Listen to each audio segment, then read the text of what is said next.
Olá, sejam todos muito bem-vindos de volta, meus queridos amigos, para mais um vídeo aqui do canal. Eu sou o Juninho e esse vídeo hoje vai ser um pouco diferente do que a gente está acostumado. Eu estou nesse cômodo que é o meu escritório, barra biblioteca, barra estúdio, barra, e eu estou construindo a minha casa em cima. Então esse cômodo aqui em algumas semanas vai deixar de existir. Eu meio que já preciso liberar ele para desmanchar e poder voltar esse cômodo aqui na casa de baixo ser uma garagem, e eu vou estar em cima com o estúdio já construído e prontinho para poder fazer filmagens e com boa iluminação, com bom equipamento, boa decoração, a minha estante com os meus livros todos bonitinhos para trazer um conteúdo e um material melhor para todos vocês que me dão a honra, o prazer e o privilégio de acompanhar tudo aquilo que eu produzo no canal. Tá? Temos inscritos aí fiéis, temos muitos colegas que interagem no Instagram, nos comentários. Que Deus abençoe todos vocês.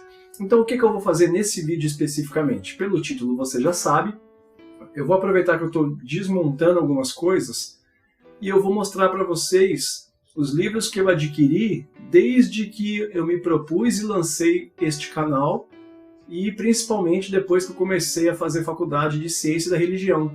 Se você está chegando agora a primeira vez aqui no meu canal, através desse vídeo, para conhecer os meus conteúdos, eu sou formado em Publicidade e Propaganda, sou formado em Comunicação, sou comunicólogo e estou fazendo faculdade de Ciência da Religião para em breve, aí, se tudo correr bem, me formar como cientista da religião.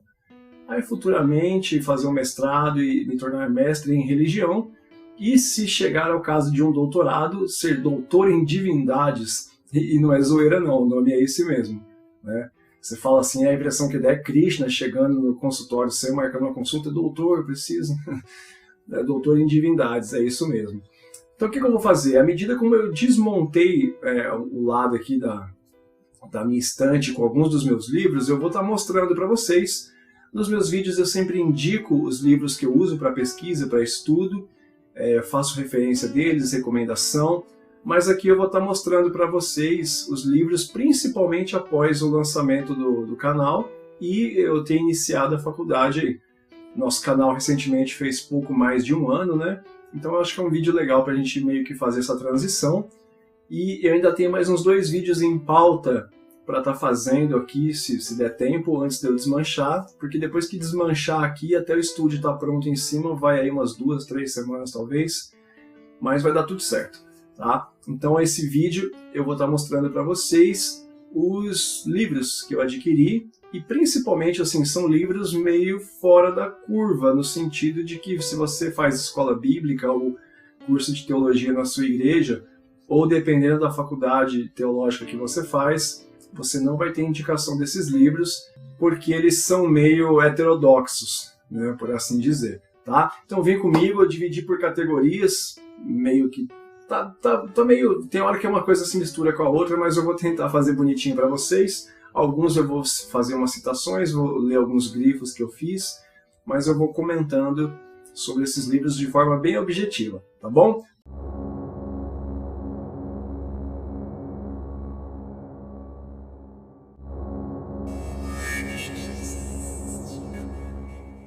Considerando que a regra do vídeo é aquisições a partir do canal, né, a partir da faculdade, as bíblias que normalmente eu uso, que é a Almeida Corrigida Fiel, que é a tradução do Novo Mundo, a Alfalite, a Bíblia de Estudante de Aplicação Pessoal, essas daí eu já tinha, né? Mas você já sabe agora pelos nomes as bíblias que eu uso. E eu vou mostrar para vocês então as bíblias que eu adquiri a partir do canal e da faculdade, e vou explicar o porquê que eu adquiri e de repente te interessa, né? Começando aí pelo Novo Testamento Interlinear, grego e português. Ele é justamente o que o nome propõe. Esse daqui até foi um bom negócio que eu fiz, porque quando eu verifiquei no Mercado Livre ele estava perto de R$200, e eu comprei ele usado, do primeiro dono, né? Não sei a razão pela qual vendeu, mas enfim, paguei R$89, né? E como a minha conta do Mercado Livre ela já é relativamente antiga, acabei conseguindo um desconto legal no frete, então foi um super negócio. Qual é a utilidade? Você vai ter nessa Bíblia escrito interlinear seria o quê? Você vai ter o versículo em duas linhas. A linha de cima ele vai estar em grego, a linha de baixo ele vai estar traduzido ao pé da letra em português. E aí aqui nesse caso, nessa coluna, eu tenho ela aqui na Almeida, Revista e Atualizada, e o mesmo versículo, nova tradução na linguagem de hoje.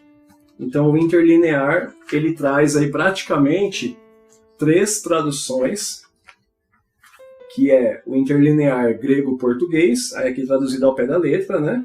E aí, nesse caso, Almeida Revista Atualizada, nova tradução da linguagem de hoje. E aí você consegue acompanhar os versículos e comparar o pé da letra com a concordância com a tradução da Bíblia. Então, se você tem já de forma individual uma Almeida Revista Atualizada ou uma nova tradução da linguagem de hoje, você compara as diferenças dessa tradução já com concordância, verbal e tudo mais, para o original do grego como se fosse ao pé da letra. Extremamente interessante, tá? E aqui você tem apenas todo o Novo Testamento. O meu desejo é comprar também o Antigo Testamento. No entanto, você compra até os volumes separadamente e cada um vai sair basicamente perto dos R$200, mas dá para você comprar ele, o kit completo. A última vez que eu olhei, o Antigo Testamento interlinear hebraico-português era um total de 6 volumes desses. Estava aí perto dos R$700. É um preço muito bom, considerando 6 Bíblias dessa largura e considerando o material em si, né? Você vê escrito em hebraico, traduzido ao pé da letra na linha de baixo e nas colunas do meio, nas traduções das Bíblias que nós temos acesso. É muito bacana.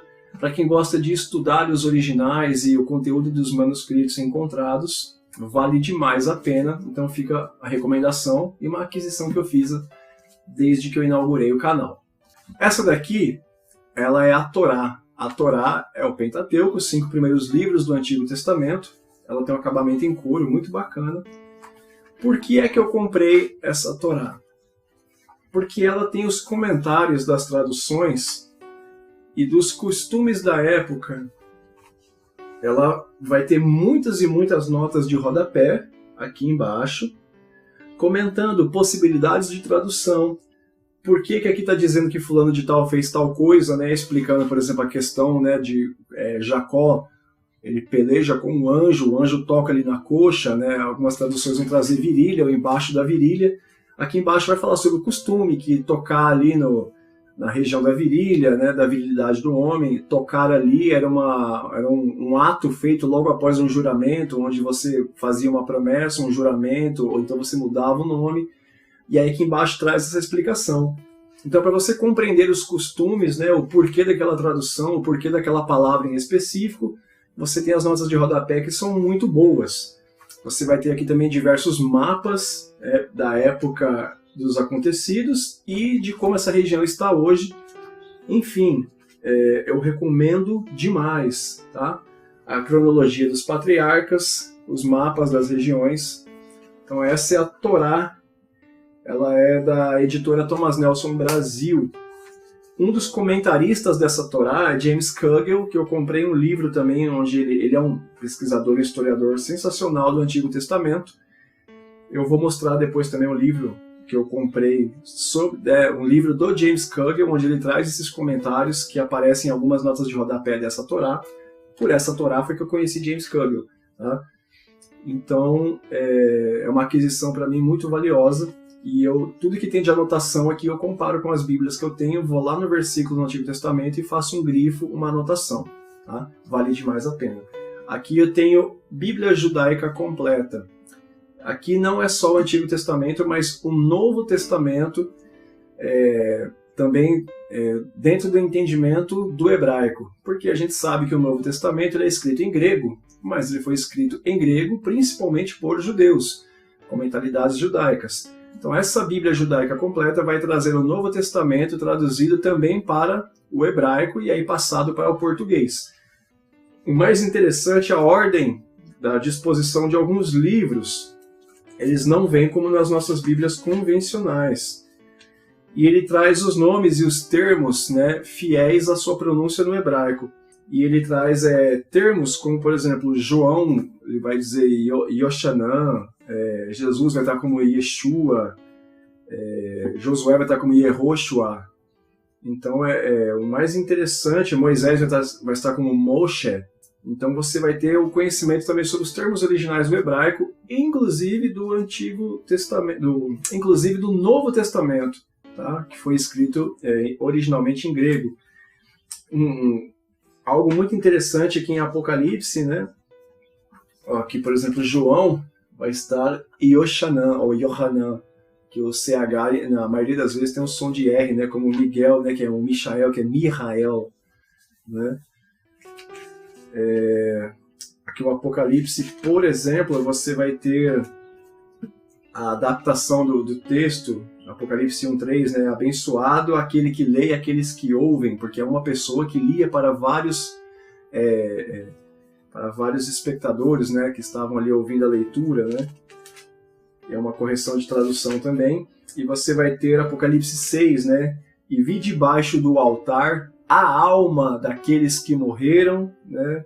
Por terem anunciado a palavra de Deus. Mas não são as almas dos que morreram. Aqui o termo traz a alma, porque o entendimento hebraico, o entendimento judaico sobre alma é o nefesh, que é o ser vivente. Lembrando que no entendimento judaico existe substância material e imaterial, né? Não existe corpo, alma e espírito. Esse pensamento tricotômico, ele não é fundamentação bíblica, tá? Ele é uma interpretação baseada em um texto apenas de Paulo. O mesmo Paulo, inclusive, várias vezes ele enfatiza a diferença do material e do imaterial. E esse é o pensamento judaico, né? Por isso ele já traz o versículo escrito dessa forma, né? Vi debaixo do altar a alma dos que haviam sido mortos. Uma alma para vários mortos é porque relaciona-se ao sangue como um coletivo, né? Nefesh, a alma e o sangue são a mesma coisa. Então isso é legal que já vem certinho aqui na Bíblia judaica, tá? Ela é da editora Vida e ela é traduzida por David Stern. Recomendo bastante, uso demais ela, já tem muitas anotações minhas. O melhor para o final que eu me referia é ela, a Bíblia de Jerusalém. É uma Bíblia predominantemente católica.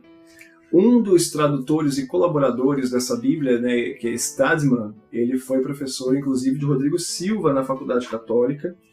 Ele é suíço, né, Stadman, e ele é um dos colaboradores.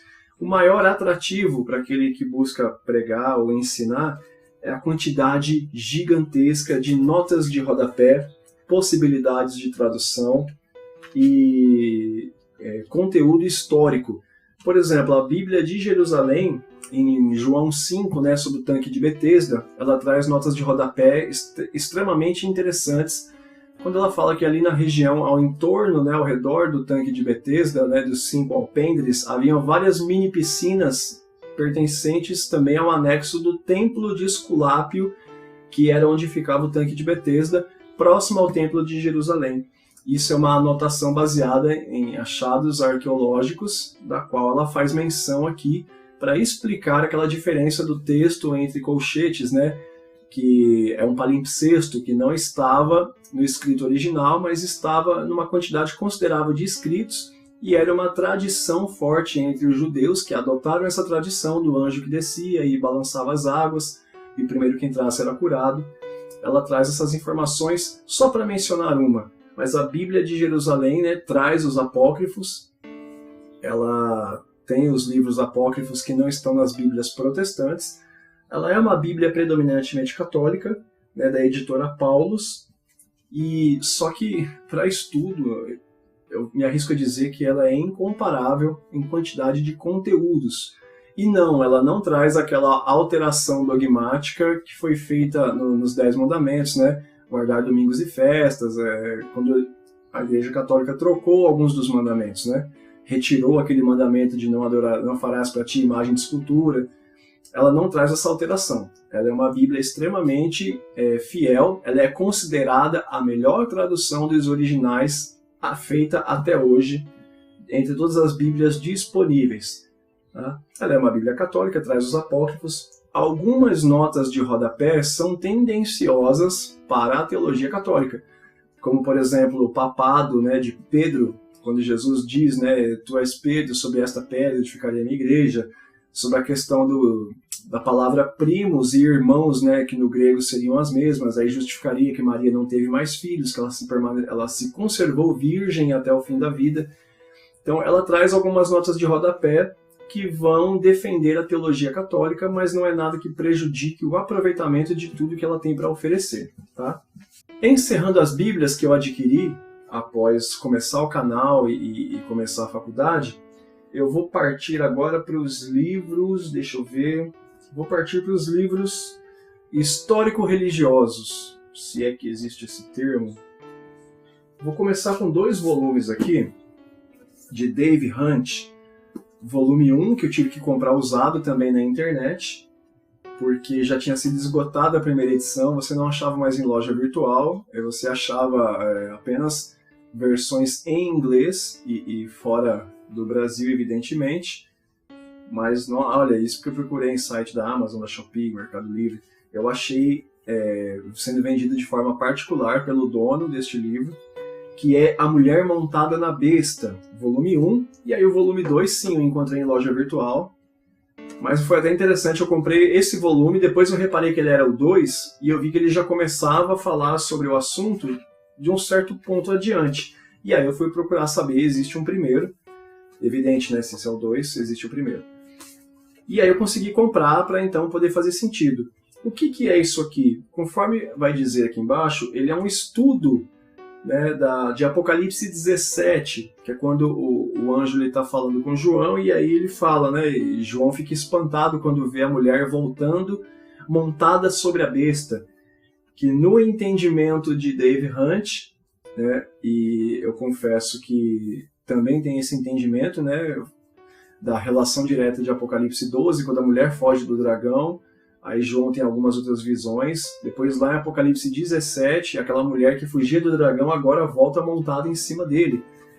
Ele vai trazer aqui a explicação, eu compactuo com ela, e aí não é um ataque aos irmãos católicos, é um ataque a como a Igreja Católica foi fundada. Então, na verdade, é um ataque muito mais aos cristãos que aceitaram fundir-se ao mitraísmo e começar a Igreja Católica Romana como conhecemos até os dias de hoje, que é uma fusão de cristianismo judaico com o mitraísmo romano. Tá? Não é uma crítica aos irmãos católicos, é uma crítica aos primeiros cristãos que aceitaram fazer essa fusão com o mitraísmo na época ali de Constantino e depois com Teodócio, né?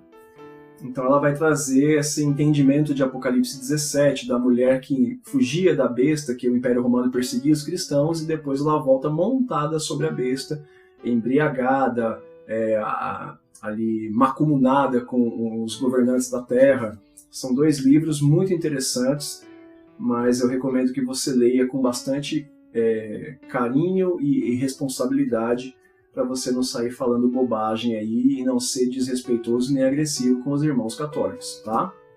Livro, mas volume 1 e volume 2, A Mulher Montada na Besta, de Dave Hunt, da editora Actual. Eu falei histórico-religiosos, né, mas essa categoria aqui eu vou chamar de livros apocalípticos, tá? Porque agora que eu percebi que eu separei como livros que tratam do Apocalipse. O próximo, ele é muito bom, de Richard Taylor, da editora Cultura Cristã, Interpretação da Literatura Apocalíptica do Antigo Testamento. É uma interpretação de todas as informações que nós temos do Apocalipse, porém no Antigo Testamento, antes delas serem decodificadas e ensinadas por Jesus, por Paulo, por Pedro, vistas por João, enfim. Ela vai focar nos profetas menores, vai focar principalmente em Ezequiel, Daniel, extremamente interessante, tá? Ele vai trazer esse entendimento apocalíptico, porém com os textos no Antigo Testamento, sem aquilo que nós já temos disponível e decodificado no Novo Testamento. É um livro muito, muito, muito bom. Que ele vai trazer, por exemplo, alguns textos apocalípticos que não são canônicos, que é o livro dos vigias, né, ou a tradição dos vigilantes, que falam sobre os gigantes.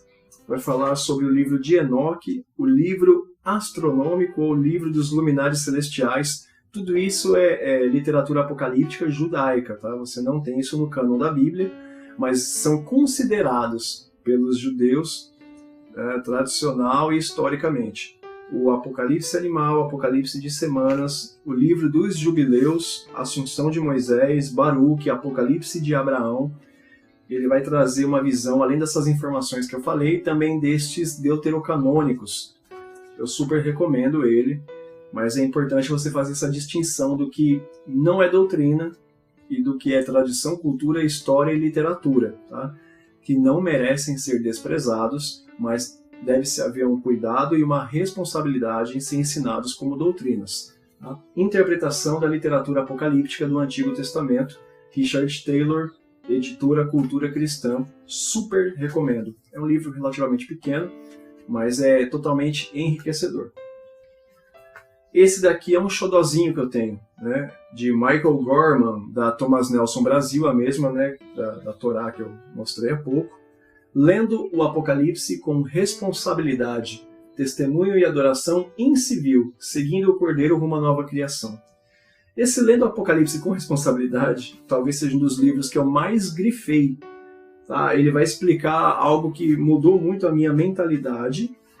Por exemplo, o entendimento que eu tenho sobre o Apocalipse ser escrito em paralelismo progressivo, em prolepse, analepse, que você antecipa fatos e retorna neles no futuro com mais detalhes, e aí você traz um fato novo, retorna nele de novo depois para dar mais detalhes, e aí você vai construindo, fazendo paralelismos que vão progredindo até o ápice. Tá? E ele traz um entendimento, por exemplo, da questão da 7 selos, 7 trombetas e 7 taças. Não são 21 eventos distintos, né, de 3 sequências de 7, mas são o mesmo evento por 3 perspectivas.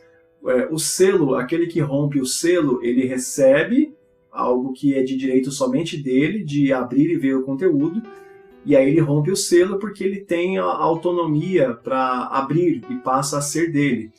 A trombeta, ela anuncia um evento que vai estar por acontecer, vai ser executado, e a taça, quando você compartilha da taça, é a execução. Era um ato, por exemplo, muitos dos imperadores romanos, eles tinham o ato de, ao mandar executar, ou cumprir alguma coisa, ou dar uma ordem, eles viravam a taça para que aquilo se derramasse, quer dizer, estava autorizado a executar, ou compartilhar da taça com alguém da qual ele queria que fosse executado.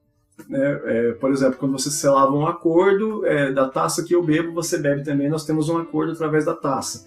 Esse livro traz essa explicação, e isso mudou muito a minha mente sobre como ler o Apocalipse da maneira correta.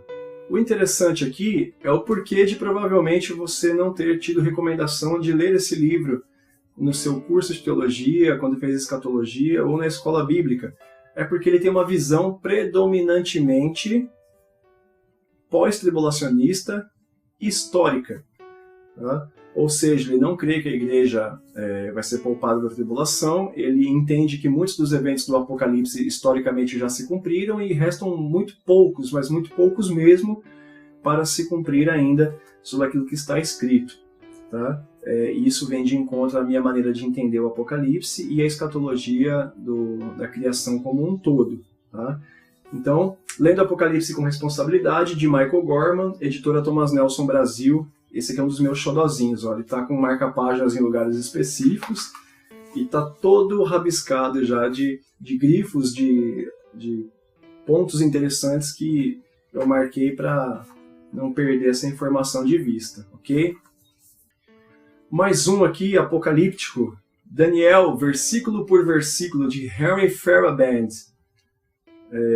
da editora Casa.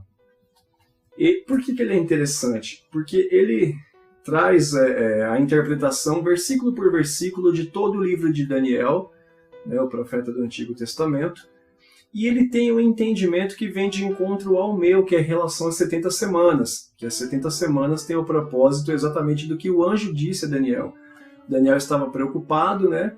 e ele estava estudando os escritos de Jeremias para poder entender se estava perto ou longe de acabar aquele período de cativeiro do povo judeu.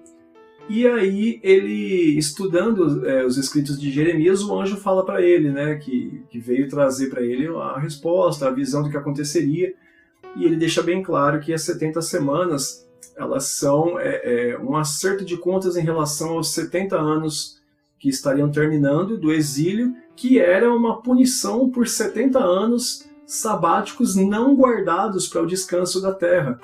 Deus tinha dado uma ordem para Israel de que trabalhasse a terra e produzisse por 6 anos e desse descanso à terra no 7º. E isso acabou não sendo cumprido por Israel, o que acumulou aí um período de 70 anos de exílio como punição por esses anos sabáticos não guardados. Então são 3 ciclos de 70 anos. 70 anos não guardados, né, sabáticos, a punição de 70 anos de exílio e 70 anos, que são 70 semanas, para a conclusão do exílio, o acerto de contas com Israel, a vinda do Messias, a morte do Messias, a aliança com muitos através do seu sangue, né, que depois culminaria futuramente ali num tratar de Deus com o povo de Israel. Então é muito interessante esse livro aqui, de Daniel verso por verso, de Henry Fierabend, editora Casa. Tem um outro aqui, se é apocalíptico, né? Comentário de Daniel, de Leon J. Wood, editora Batista Regular. Esse daqui, ele também é muito bom, no entanto, ele já traz uma perspectiva, pré-tribulacionista, e ele também tem um entendimento de que as 70 semanas tem aquele intervalo da última semana, que são 7 anos, que são o período da tribulação e grande tribulação, que são 7 anos, que vão acontecer, e aí eles têm início logo a partir de quando Jesus vem e busca a sua igreja. Então quando a igreja some, começam 7 anos, que é a última semana de Daniel, é o entendimento que ele faz, baseado no abominável da desolação, a profanação do templo, aquela coisa toda. Uma visão da qual eu não compactuo, como já ficou bem claro. No entanto, em que pese toda essa diferença essa divergência de interpretação, não posso dizer que esse livro não é bom. Ele é um livro, sim, muito bom, até porque o livro de Daniel não se resume somente a 70 semanas, mas a explicação dos animais e dos governos que sucederiam a Babilônia ali, durante o período exílico, até chegar na Roma misturada, né, que é os pés de barro com ferro, essa coisa toda. Ele é muito bom em trazer também o comentário de Daniel, versículo por versículo também, tá? Então veja que eu tenho o comentário de Daniel verso por verso pelas duas perspectivas. Aquela da qual eu compactuo, que as 70 semanas não são escatológicas, mas é um tratamento com Israel, e essa que entende que é sim escatológica, e a última semana, que são 7 anos, ainda vai se cumprir. E também eu tenho esse daqui, Apocalipse versículo por versículo. É exatamente isso. É um estudo de versículo por versículo do livro de Apocalipse. É de Severino Pedro da Silva, in memoriam, né? Já não está mais entre nós. E esse aqui é da CPAD. Eu tenho vários grifos também, só que esses grifos aqui são com perguntas, porque essa visão é uma visão dispensacionalista, pré-tribulacionista, da qual existem explicações que eu discordo absolutamente. Um grifo, por exemplo, né, que fala Apocalipse 3:10, como guardaste a palavra da minha paciência, te guardarei da hora da tentação. Aí ele faz um comentário aqui, a hora da tentação. A referência nesse versículo sobre a hora da tentação é um termo técnico para descrever o período sombrio da grande tribulação. Quem disse que hora da tentação é um termo técnico usado para descrever a grande tribulação? Isso aqui é respondido em Apocalipse 13, né? Que esta é a palavra da minha paciência, aqueles que não aceitaram a marca da besta, mas foram marcados pelo sangue do Cordeiro, vencerão através do sangue. Enfim, tá? E aí ele fala que, de um certo modo, a grande tribulação envolverá todo mundo. Aí eu grifo e pergunto, qual modo? De um certo modo. As palavras, eu te guardarei da hora da tentação, indicam que a igreja não passará pela grande tribulação.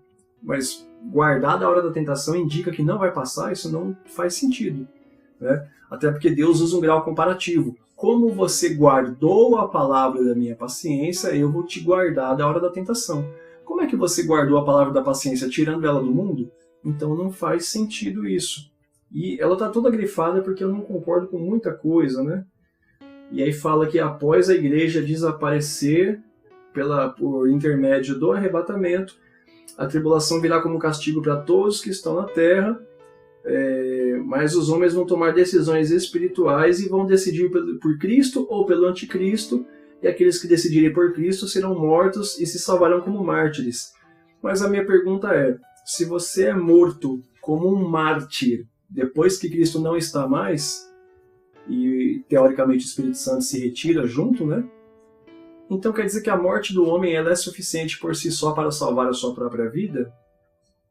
Sendo que toda a Bíblia constrói a ideia de que a morte de Cristo é a única suficiente para a salvação do homem. Ah, mas o homem morre como mártir, mas através da ação de Cristo. Aqui Cristo já pegou a igreja, que era digna, que esperou, que se preparou, levou, e aí depois que a igreja sumiu, os que ficaram porque não criam, porque eram fracos e tudo, de repente são fortes a ponto de a própria morte ser suficiente para salvar-se a si mesmo, e é um pleonasmo de propósito que eu fiz. Então, né, dadas as minhas divergências, ainda assim é um livro que vale a pena, principalmente se você quer entender uma coisa muito bem antes de discordar dela, o que faz total sentido. Outro livro ainda, né, eu sou pós-tribulacionista, mas eu sou porque eu tenho muito material pré-tribulacionista e eu preciso conhecer bem para saber o porquê eu discordo. E aí eu tenho aqui, ó, de Clóvis Urbano dos Reis, da editora Noval, Cronologia dos Eventos Escatológicos. E aí um dos grifos que eu faço é: o anticristo fará um acordo de paz com Israel por 7 anos, de acordo com Daniel 9:7. Aí eu grifei e pergunto, o texto diz fará uma aliança com muitos, mas por que afirmar que ali é um anticristo se estava falando sobre o Machia, o ungido que seria cortado, que ele fará uma aliança com muitos? A maneira como você posiciona o sujeito dentro da frase, essa aliança pode ser do Machia, o ungido, ou do abominável da desolação.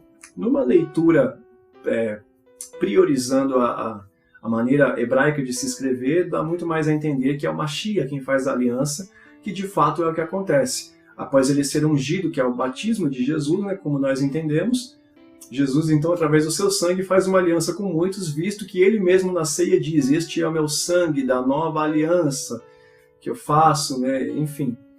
Mas ele tem um posicionamento dispensacionalista, pré-tribulacionista. Um outro aqui também polêmico, você talvez conheça, são aqueles livros individuais que os Testemunhos de Jeová fazem de cada um dos livros da Bíblia.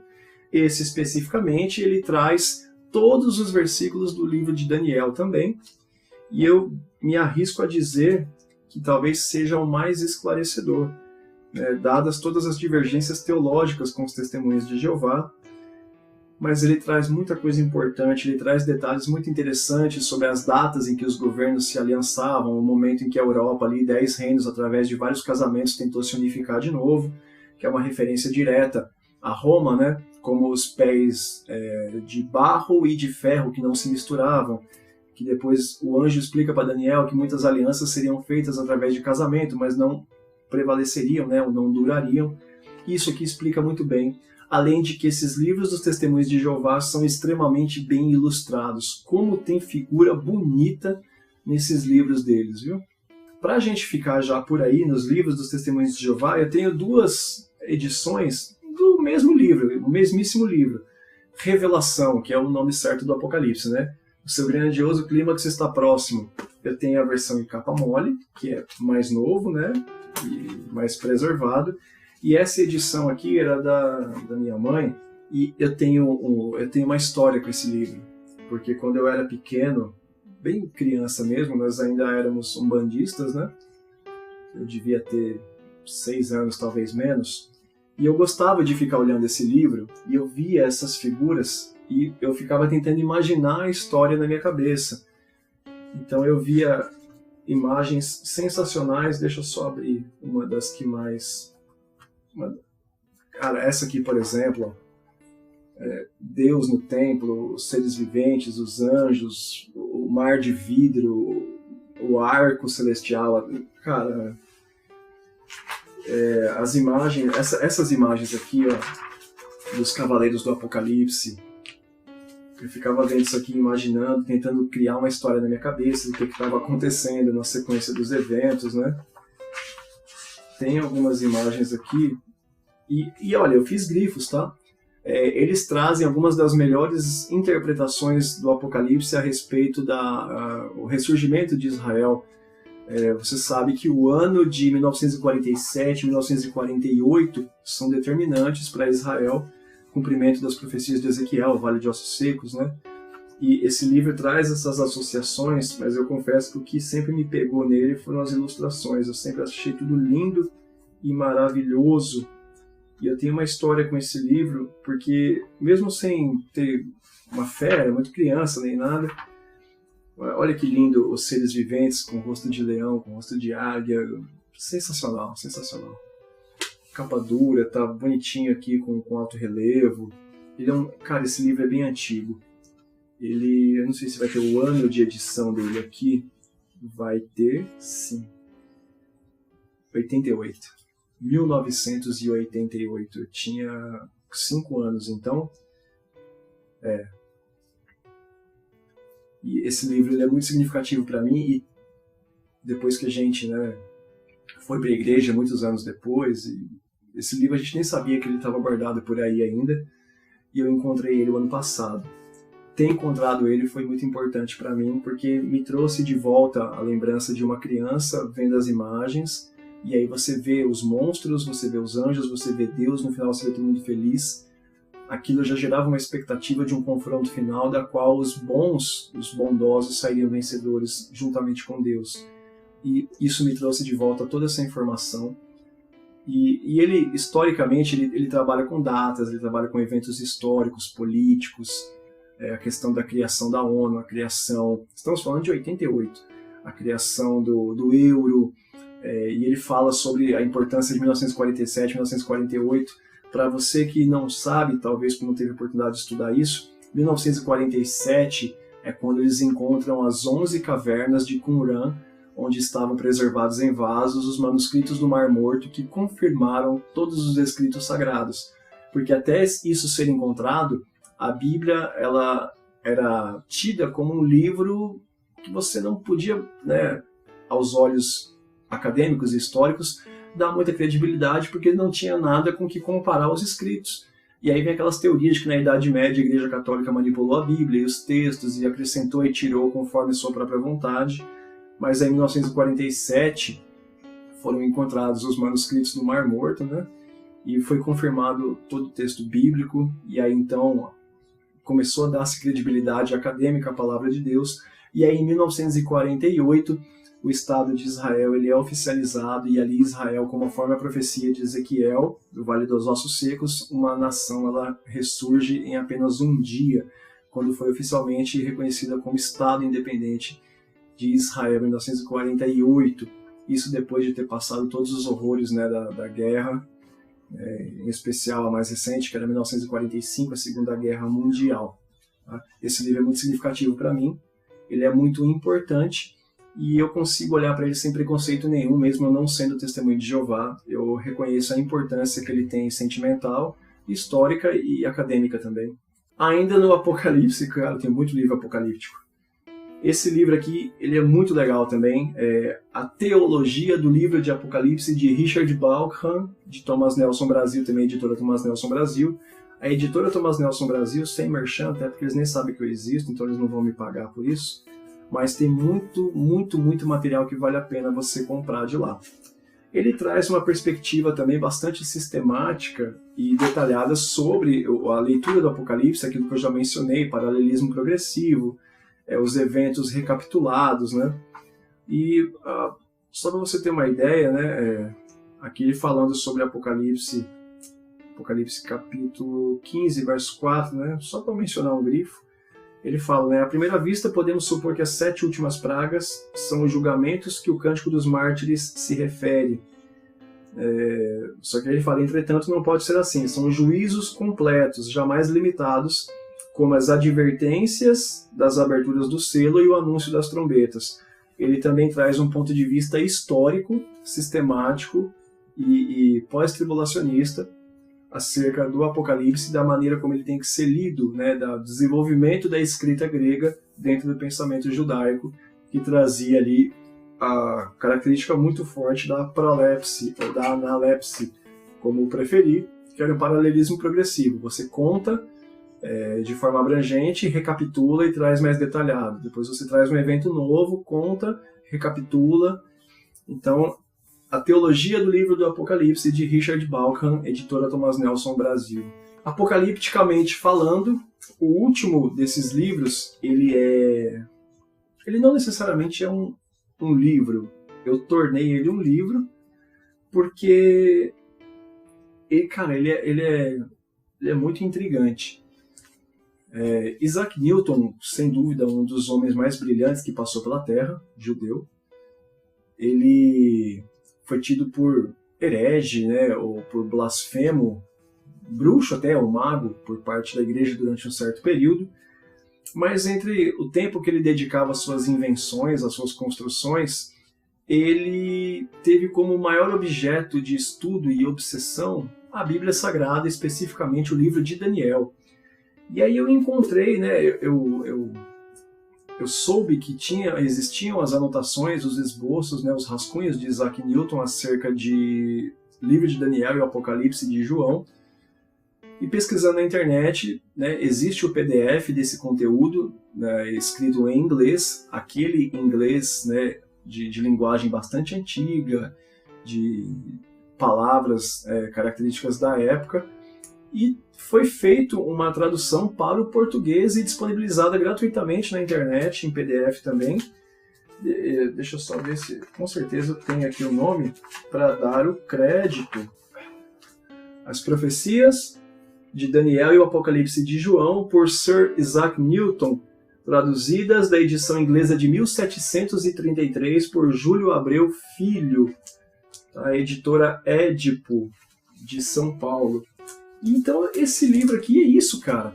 São as anotações e as observações do estudo que Isaac Newton fez do Apocalipse, baseado no que dizia o livro de Daniel e o Apocalipse de João. Ele faz essa relação, ele fala sobre o chifre pequeno, ele fala sobre a sucessão de impérios, né, da Babilônia para os medo-persas, para os gregos, depois a Roma, e depois Roma misturada, que é o pé de barro com o pé de ferro e barro no pé que não se misturaram, e vem a pedra e espedaça. Sobre os 4 animais, né? Inclusive o animal terrível e espantoso, que é o 4º animal, como sendo o dragão de Apocalipse 12, que é o dragão de Apocalipse 17.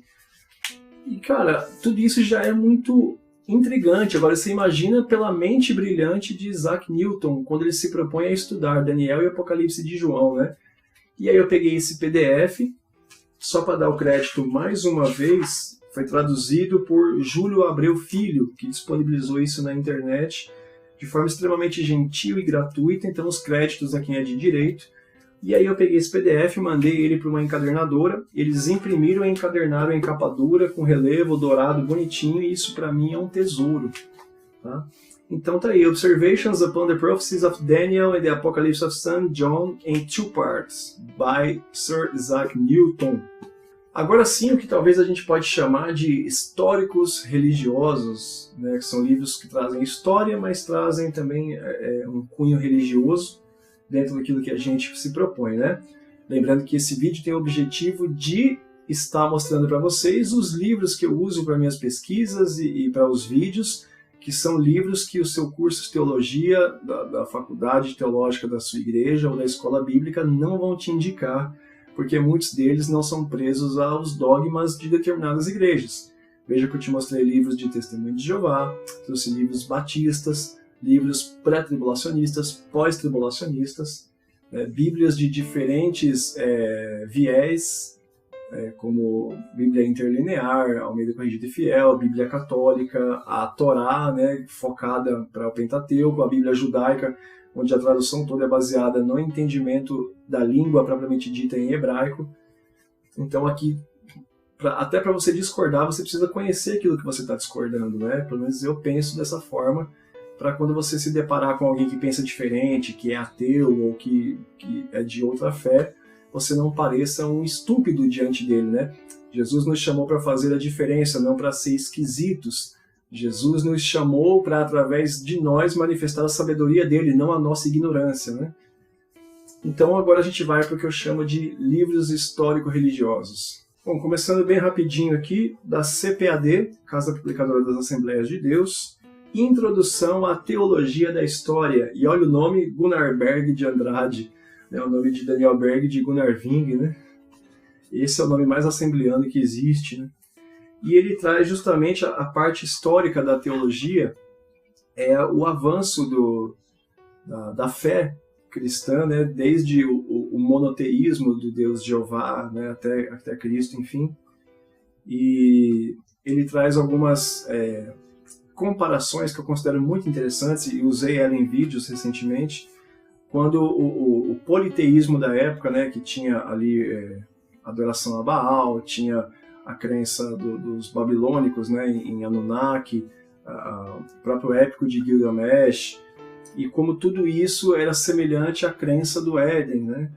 Então aqui, por exemplo, o poema da criação, o mito babilônico, o mundo para os babilônicos, ele deu-se a partir de duas principais divindades, Apsu, que é as águas do mar, né, onde habitava o dragão Tiamat, e aí outras divindades como Namula, Ramu, Anshar, Kishat e o deus Anu, que aí depois dos povos Anunnakis, né, enfim, ele traz todas essas coisas. Ele vai falar sobre a concepção de história e como ela interfere dentro da teologia, a história e a ciência dos homens dentro do tempo. É muito interessante, tá? Mas ela tem um ponto de vista também, o autor, né, traz um ponto de vista da qual eu discordo, que ele entende que sim, antes do Gênesis houve, né, uma criação, e aí houve uma queda de Satanás, e ali no Jardim do Éden o próprio diabo já era diabo, e já tinha a rebelião dos anjos, aquela coisa toda. Mas, em que pese essa divergência teológica que eu tenho, né, quem acompanha meu canal e já assistiu toda a minha série no princípio, sabe que eu não entendo dessa forma. É um livro muito bom, tá? É um livro realmente histórico-religioso, tá? Ele trabalha com muitas datas, cálculos, é bem legal mesmo. Esse eu ganhei de presente do meu saudoso pastor-presidente, que já descansa no Senhor. Conhecendo as Doutrinas da Bíblia, de Meyer Perman. E ele também ele é pré-tribulacionista, dispensacionalista, tricotomista, paracletologista. Ele também crê numa terra caótica antes do Éden, em Gênesis, né? Tudo aquilo que eu discordo. Mas enfim, ela é muito bem fundamentada, e antes de eu mudar a minha concepção teológica, ele era o meu guia de cabeceira da cama, para eu poder consultar as doutrinas do pecado, da redenção, a soteriologia, paracletologia, demonologia, essa coisa toda. Ele é muito, muito, muito completo. É um livro muito bom, né, para quem adota essa linha teológica, vale muito a pena. E eu tenho a dedicatória do meu pastor, que ele me deu de presente quando eu fui separado ao presbitério. E tem um valor sentimental gigantesco para mim, porque esse meu pastor já é falecido, descansa no Senhor. E postas as diferenças teológicas, é um livro muito completo, muito bom. É claro que muita coisa nele eu consigo aproveitar mesmo pensando diferente. Seria ignorância da minha parte ou estupidez dizer que não, tá? Agora sim, da CPAD, A História da Igreja, de Jeffrey Bingham. Ele traz aí justamente a história da igreja, né? Desde quando a igreja se instituiu como igreja de fato, passando por aquele período, né, em que os cristãos se reuniam em catacumbas para adorar, e ler, né, e aprender e repassar as doutrinas de Jesus e dos apóstolos, e o período em que o cristianismo passou a ser tolerado e oficialmente não mais perseguido a partir de Constantino, e depois a partir de Teodócio passou a ser religião oficial do Império, depois chega na Reforma Protestante de Lutero, e aí os missionários pelo mundo inteiro, enfim, tá? É histórico sobre a igreja, justamente, vale muito a pena para que você que é cristão ou que professa uma fé fundamentada aí no cristianismo, enfim, seja protestante ou católico, vale demais a pena para você conhecer, né? e saber quais são os alicerces e os pioneiros aí da nossa fé, como ela foi sistematizada até chegar aos dias de hoje. História da Igreja, de Jeffrey Bingham, da CPAD. Esse aqui agora, eu encontrei ele por acaso no Mercado Livre e foi uma das melhores coisas que eu fiz ter comprado ele. Pode ver que ele é usado, está bem judiadinho, as páginas estão bem escuras, mas ele está bem conservado. Tá? Ele é de Erna Schlesinger, Erna Schlesinger, Tradições e Costumes Judaicos. Esse livro tem uma importância histórica porque, né, como eu falei há pouco, o Estado de Israel foi oficializado em 1948, os manuscritos do Mar Morto foram encontrados em 1947, e é muito interessante como que depois que Israel é reconhecido oficialmente como Estado independente, Israel começa de fato a poder produzir literatura e documentos, né, e material acadêmico mesmo, para informar o mundo sobre a sua cultura, costumes e tal. E esse livro, ele é provavelmente, eu digo provavelmente porque eu li de uma fonte só, então eu não tenho várias amostras para determinar, mas provavelmente ele é o primeiro livro que chega no Brasil falando sobre a cultura judaica propriamente dita. Ele é de 1951, né? Lembrando, o Estado de Israel foi oficializado em 1948. Esse livro ele é produzido 3 anos depois.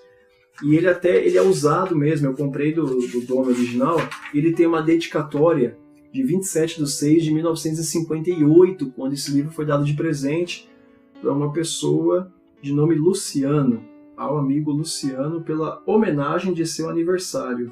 São Paulo, Brasil, 27/6/1958, e uma assinatura bem estranha aqui. Por que ele é legal? Eu usei esse livro aqui justamente para, além de conhecer a cultura judaica, né, ele traz uma informação muito bacana que é sobre os tefilins. Os tefilins, o que eles são? Eles são a lei, né, do Antigo Testamento, que você segurava na mão, amarrava no braço, segurava na testa e amarrava. Que é a mesma lei a que se refere a paródia que o anticristo faz ao colocar uma marca justamente na mão ou na testa, onde ficava a lei, que até hoje, se você olhar imagens dos judeus orando no Muro das Lamentações, eles estão com a lei aqui, eles estão aqui orando, né? E aqui ele explica sobre os tefilins, ele explica sobre os terafins, que eram os ídolos domésticos, né? Tá falando sobre os tefilins, ó, é isso aqui, ó.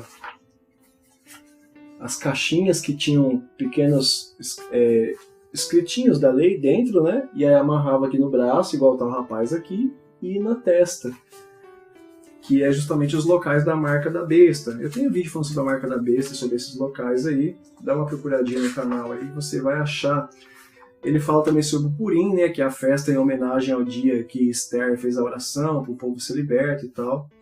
Então esse é um livro histórico muito importante sobre os costumes judaicos, que chegou aqui no Brasil há muito tempo atrás. Tá? De Erna Schlesinger, Tradições e Costumes Judaicos. Deixa eu só ver o nome da editora. Editora Siegel, do estado do Rio de Janeiro, com filial em Buenos Aires. Olha que legal. E aí é interessante que ele tem o ano de produção brasileiro, né, que é o do calendário gregoriano, e o ano judaico. Então, ele é produzido para 1951, da nossa era cristã, e 5.711 da era judaica, né, considerando que Cristo não é o marco zero, que divide a história no meio ali. Aí tem a coleção da patrística, que eu estou começando a fazer, acho que faltam 4 livros. Eu tenho aqui o livro Apologia, de Justino Mártir. Justino Mártir, um dos pais da igreja, né, um dos discípulos do primeiro século ali, que deram continuidade à mensagem de Cristo através do ensino recebido dos apóstolos, né? Aí eu tenho um grifo aqui que é muito interessante, que ele fala a respeito da profecia de que nosso Cristo deve curar todas as doenças e ressuscitar os mortos, ouça o que foi falado. Aqui estão as palavras da profecia. Na sua vinda, o coxo saltará como veado e a língua do mudo será limpa. Os cegos verão, os leprosos serão purificados e os mortos ressuscitarão e andarão. Por que eu grifei isso? Porque essa é a crença dos pais da igreja do primeiro século acerca da volta de Jesus, que seria no último dia, ou seja, após o período das dores, do princípio das dores, né, eles acreditavam justamente nisso, que Jesus ele viria, e aí na vinda dele os corpos glorificados eram a ressurreição dos mortos, e aqueles que estavam vivos que vinham depois dos ressuscitados. Justamente como dito em Mateus 24, mas principalmente por Paulo para a igreja de Tessalônica, né, e para a igreja de Corinto também, no capítulo 15 e tal, a crença de Justino Mártir. Aí também eu tenho 2 livros aqui de Irineu de Lyon, que é Contra as Heresias, parte 1, e Contra as Heresias, parte 2. Interessante que aqui, uma das coisas que ele fala no capítulo 2, os anjos ou qualquer outro ser não criou o mundo contrário à vontade do Deus Altíssimo, mas pelo Pai, por intermédio do Verbo, foi criado. Irineu de Lyon fazendo aqui 2 livros debatendo, né, e lutando contra as heresias que estavam sendo disseminadas, né, no primeiro século após os apóstolos ali terem deixado seus discípulos, né. Irineu de Lyon reforça aqui o texto de João, né, no princípio era o Verbo. E aí a gente tem também a parte 2, né, contra as heresias, que aí ele fala sobre a questão do Jesus não cancelou a lei do Antigo Testamento, mas ele a cumpriu, e tudo aquilo que parece que ele agiu diferente, ele estava, na verdade, testificando, né, que muitos tinham Jesus ainda por alguém que desrespeitou a Torá, né, trabalhando no sábado, chamando a si mesmo de filho de Deus, quando um judeu ele sequer pronuncia o nome Elohim, mas ele fala Adonai, onde o judeu ele não encosta a sua mão nos escritos, mas ele tem um apontador. Os judeus são muito respeitosos, né, com Deus. O judeu, por hábito, ele nunca desce para Jerusalém, por mais que ele more no norte, ele passa por Jerusalém para que ele suba até Jerusalém. Judeus não escrevem o nome de Deus em lugares que podem ser apagados, mas eles cunham em pedras ou em parede, em rocha. Então são costumes muito interessantes. E aí são os 2 livros de Irineu de Lyon. É importante conhecer os pais da igreja para você ter uma ideia imediata de o que eles recebem dos apóstolos e passam adiante, né? Ainda seguindo a história eclesiástica ali, sobre os pais da igreja, você vai ter aí Eusébio de Cesareia, História Eclesiástica, traduzido diretamente do grego. E é interessante que ele traz, Eusébio de Cesareia traz relatos históricos que você não encontra na Bíblia, porque muitas dessas coisas acontecem com os apóstolos após os escritos deles ou imediatamente a morte deles. Eusébio de Cesareia, por exemplo, é quem diz que Pedro foi crucificado de cabeça para baixo porque ele não se considerou digno de ser crucificado na mesma posição que seu mestre Jesus. Aqui também é Eusébio de Cesareia quem fala a respeito da perseguição que Paulo sofre, né? O martírio em Roma, quando houve a perseguição de Nero. E aqui Eusébio de Cesareia menciona, por exemplo, Orígenes, né, sobre também alguém que relata esses feitos históricos. E é interessante que Eusébio de Cesareia também vai dizer que o primeiro ministro que preside de fato a igreja de Roma foi Lino. Ele é mencionado por Paulo, que escreve a igreja de Roma, né, na carta de Timóteo, na despedida final. Então, Eusébio de Cesareia, ele é um historiador extremamente importante para a contemporaneidade de Jesus e os apóstolos. Vale muito a pena você também conhecer sobre Eusébio de Cesareia, Orígenes, Tácito, Suetônio, Flávio Joséfo. Todos esses aí são muito enriquecedores para a história, para você conhecer todo o contexto, tá? Eusébio de Cesareia, História Eclesiástica, da editora Fonte Editorial. Ainda sobre históricos religiosos, esse daqui é um tesouro para mim, de Paul Krivacek, Babilônia, a Mesopotâmia e o Nascimento da Civilização, da editora Zahar.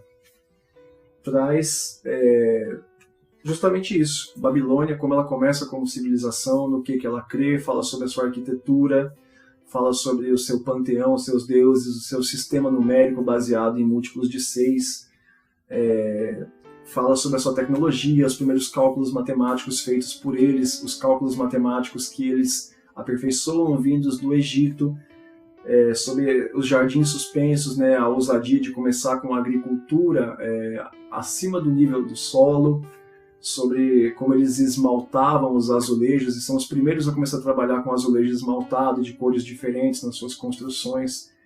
É justamente histórico, tá? Aqui vai falar sobre Gilgamesh, vai falar sobre Marduk, sobre todo o seu panteão, sobre os seus imperadores, vai falar sobre Hammurabi, a sua legislação, o primeiro método de leis para poder controlar uma sociedade.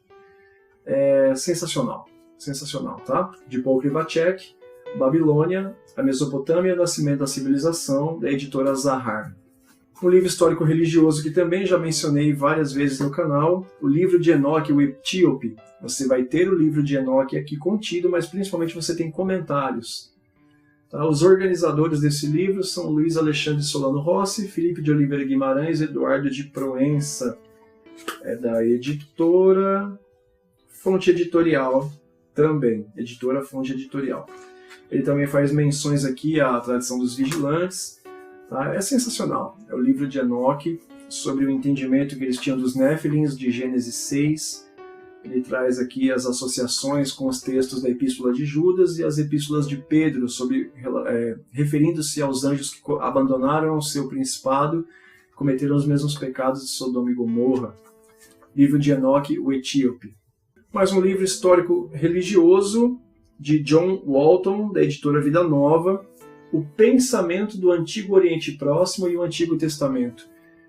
Esse livro é sensacional porque ele vai trazer justamente a maneira como as civilizações antigas influenciaram no povo de Israel antes deles se tornarem a nação de Israel e como isso afetou o comportamento deles, a crença, muito de o porquê que Moisés escreveu tal coisa daquele jeito, qual que era o entendimento do povo para que ele escrevesse daquela forma.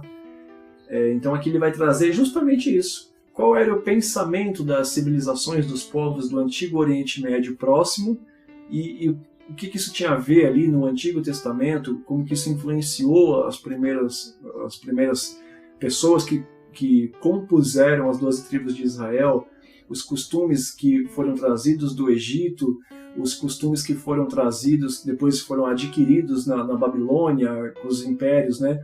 Como que Israel trouxe para si as marcas de um pouco de cada um dos impérios que subjugaram Israel.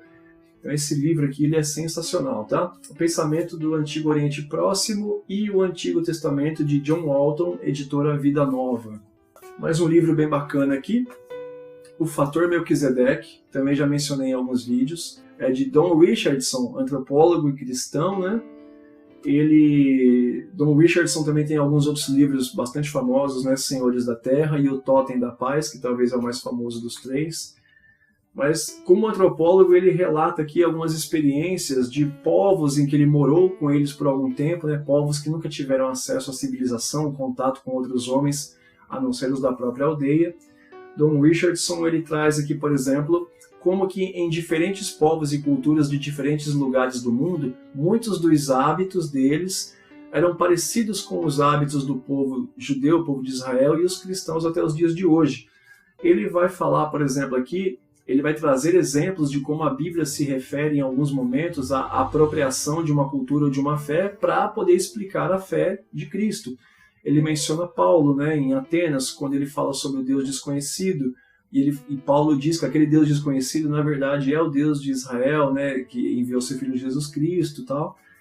E Don Richardson ele vai dizer aqui, só um dos vários exemplos, né, uma tribo tinha por hábito, ou tem por hábito, uma vez por ano fazer o Dia do Perdão, onde eles pegavam 2 galinhas, eles faziam uma reza sobre uma das galinhas e soltavam ela na floresta, para que ela fosse embora da aldeia com os pecados do povo da aldeia, e a outra galinha que eles rezavam em cima ali, eles sacrificavam em pagamento pelo perdão dos pecados. Isso parece com o quê? Com Yom Kippur, né? Então é muito interessante porque ele fala que a graça de Deus está dividida em pequenas porções por todos os povos, até aqueles que nunca tiveram contato com Cristo. Fator Melquisedeque, de Don Richardson, da editora, deixa eu ver o nome aqui, só para dar crédito, Vida Nova, Fator Melquisedeque. Não julgue o livro pela capa, essa capa é horrorosa, mas o livro é simplesmente sensacional. Você que pretende ser agente missionário ou já compre esse livro. Continuando aqui, gente, Talmud Essencial. Talmud? Exatamente, a sabedoria talmúdica. Editora Sefer, de Adin Steinsaltz. Talmud Essencial. Ele traz aqui alguns dos principais pensamentos da sabedoria do Talmud, que era a Torá oral, falada, a sabedoria falada dos rabinos judeus. A explicação sobre a substituição, né, a questão de você ter que sacrificar um outro inocente, derramar o seu sangue pelo pagamento de um pecado. E é muito interessante, ele traz aqui orientações e sabedorias acerca das orações e das bênçãos, das finanças, sobre o casamento, sobre o divórcio, a maneira correta de guardar o Shabat, segundo o entendimento deles, sobre o nome de Deus, essa coisa toda. Então você tem aqui a sabedoria essencial do Talmud sintetizada nesse livro, editora Sefer, apresentada pelo professor Celso Lafer, de Adin Steinsaltz, Talmud Essencial. Um outro aqui muito bacana, que eu também comprei recentemente, de William Coleman, Manual dos Tempos e Costumes Bíblicos, da editora Betânia. Ele é justamente isso, Manual dos Tempos e Costumes Bíblicos. Seria uma versão 5.0 daquele livro de 1951 que eu mostrei, né? Vai falar sobre roupas, ele traz uma explicação bacana sobre a terra que mana leite e mel, que ele fala ali que esse leite e esse mel eles eram das tamareiras, né? Que produziam tanto leite de tâmara quanto mel de tâmara, ali na região do deserto, a região bem árida mesmo. Entre outras coisas, né? Vai falar sobre os terafins também, né? Que são os ídolos domésticos, que eles serviam como um comprovante de que você comprou uma terra, razão pela qual, quando Raquel foge ali com Jacó, ela leva os terafins, os ídolos ali de Labão, para que ele não reivindicasse as terras dele, mas que ficassem com eles, para que eles tivessem esse comprovante ali, essa apólice de seguro, para que Labão não viesse atrás deles. É muito interessante, tá? Manual dos Tempos e Costumes Bíblicos, de William Coleman, editora Betânia. Vale muitíssimo a pena, tá? Fala também aqui sobre a questão da trombeta, que era, Jesus fala antes que o galo cante, tu me negarás 3 vezes. Naquela região especificamente, não podia se criar galináceos, então o galo era o nome da trombeta romana mesmo, tá? Então, cara, é muito legal, vale demais a pena. Um pouquinho mais controverso aqui, né, é o Didaquê, que é o resumo, né, seria ali o catecismo dos apóstolos, para os primeiros cristãos ali, após a geração após os 12 apóstolos ali que tiveram contato com Jesus. E aqui traz de forma resumida, e é muito legal, porque você vai ter, deixa eu pegar a 16ª lição aqui de propósito, porque eu vim para causar discórdia mesmo, né? Aqui. A lição 16 é acerca da volta do Senhor Jesus. Você tem desse lado, escrito em grego, as anotações dos apóstolos que eles enviavam para os outros discipuladores, para poder abrir mais igrejas e continuar com os ensinamentos de Jesus e dos apóstolos que andaram com Jesus. Aqui você vai ter em português, e aqui embaixo a referência bíblica de essas orientações baseadas em qual doutrina de Jesus. Foi dito para quem, por quem, aonde. Você tem referência bíblica, o escrito em grego, o escrito em português. E olha o que os apóstolos entenderam da parte de Jesus e ensinaram os que vieram depois deles, né? Sobre Mateus 24, olha só. Aqui é a anotação de número 5. Tá? São 16 lições da Didaquê, tá? Vigia a tua vida, não permita que as suas luzes apaguem, nem afrouxe o cordão da cintura, mas esteja pronto, pois não sabe quando o Senhor virá. Reuni-vos frequentemente, buscando o que é necessário para o vosso espírito, pois todos os seus anos de fé de nada valerão, a menos que tenham sido aperfeiçoados nos últimos dias. Olha que coisa! Nos últimos dias, falsos profetas corruptos se multiplicarão, a ovelha vai se transformar em lobo, o amor vai se transformar em ódio, tal. A terra ficará entregue nas mãos e ele cometerá atrocidades que nunca foram vistas desde o princípio do mundo. Olha, ele está preparando os irmãos para passar por isso, né? Então você está preparando um povo para passar pela tribulação? Estranho, né? Então toda a humanidade passará por uma prova de fogo. Aqui, os apóstolos, que receberam dos apóstolos de Jesus, estavam ensinando os seus discípulos. Muitos vão falhar e sucumbir, mas aquele que mantiver firme na sua fé será salvo por aquele que foi amaldiçoado. Aquele que foi amaldiçoado, no caso de Jesus, que se fez pecado por nós, se fez maldição por nós. Então os sinais da verdade aparecerão, primeiro um sinal de abertura no céu, depois um sinal do som da trombeta, olha só, e em terceira, a ressurreição após a morte. Não de todos, mas como foi dito, o Senhor virá e com ele todos os santos, então deverá todo mundo ver o Senhor chegando, pelas nuvens do céu. Olha, os apóstolos entendiam dessa forma, né? Então os apóstolos eram pós-tribulacionistas, né? Que coisa! A Didaquê, edição bilíngue, grego-português, e ela é de autor, como é que eu posso dizer? Os apóstolos, né? Autor anônimo. A editora, deixa eu ver o nome da editora, Livraria Família Cristã. Para a gente finalizar os religiosos históricos, eu vou trazer aqui uma enciclopédia que eu comprei já o kit inteiro, em 3 volumes, Enciclopédia do Pensamento Judaico. Tá? Seria ali mais ou menos que nem a Didaquê, não. Seria mais ou menos como o Talmud, mas é uma enciclopédia para você consultar alguns pensamentos. Por exemplo, o livro número 1 aqui, ele vai trazer a questão de que o mundo foi criado por Deus através da sua palavra, que não pode ter sido transformado a partir de nada, porque Deus fez tudo passar à existência pelo poder da sua palavra. E aqui, por exemplo, fala sobre o Bereshit, né, o Gênesis. E aí ele fala, eu sou Deus, eu faço todas as coisas, Isaías 44, 24. Aqui realmente você tem todo o pensamento judaico acerca dos mais variados tipos de assuntos, mas ele está catalogado para que você possa consultar por referência, como se fosse versículos, tá? Por exemplo, o pensamento judaico 2.5. Como Criador, Deus é absolutamente diferente de tudo que existe, portanto ele é totalmente incognoscível. Né? Lembrando que gnose é conhecimento, então é impossível você conhecer a Deus na sua totalidade, incognoscível, de gnoses, de conhecimento. E aí são 3 volumes, eu já comprei o kit já, porque estava num preço legal, se não me engano ficou R$100 os 3. E aí já vinha com encarte bonitinho. Enciclopédia do Pensamento Judaico, editora Mayanot, Arieh Kaplan, Enciclopédia do Pensamento Judaico, em 3 volumes. E tá bonitinho aqui o encarte.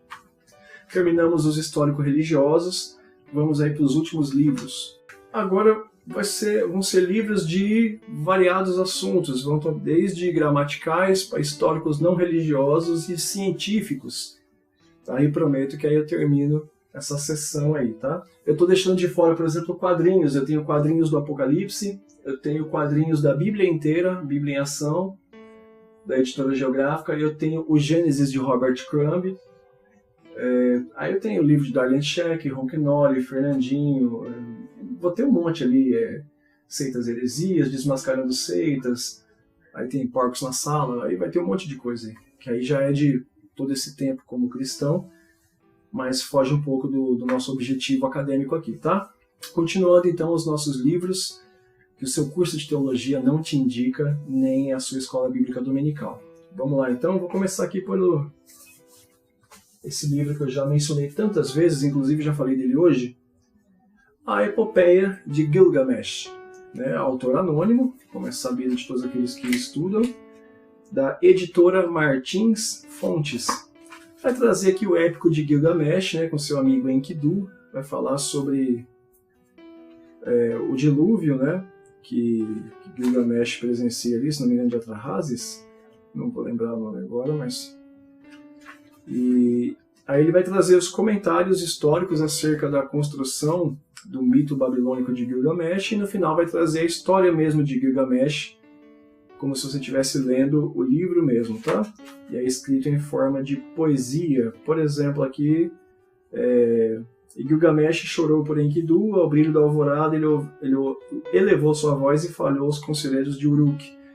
Ouve-me, ó ilustres de Uruk, chorou por Enkidu, meu amigo, com as lágrimas pungentes da mulher aflita, choro por meu irmão. Ó Enkidu, meu companheiro, foste o machado que levava ao meu lado, a força do meu braço, a espada em meu cinturão, o escudo que me protegia. Aqui é Enkidu, né, que foi o fiel amigo de Gilgamesh, né, e começaram como rivais, passaram a ser amigos e viajar em várias batalhas e lutarem juntos. Quando finalmente Enkidu acaba sendo morto em combate. Aqui é a lamentação de Gilgamesh, que pode ter sido considerado aí como um dos imperadores de Eridu. E é muito interessante porque ele vai trazer várias semelhanças com os relatos de Gênesis, né? Há quem diga, por exemplo, que o Gênesis é plagiado da epopeia de Gilgamesh.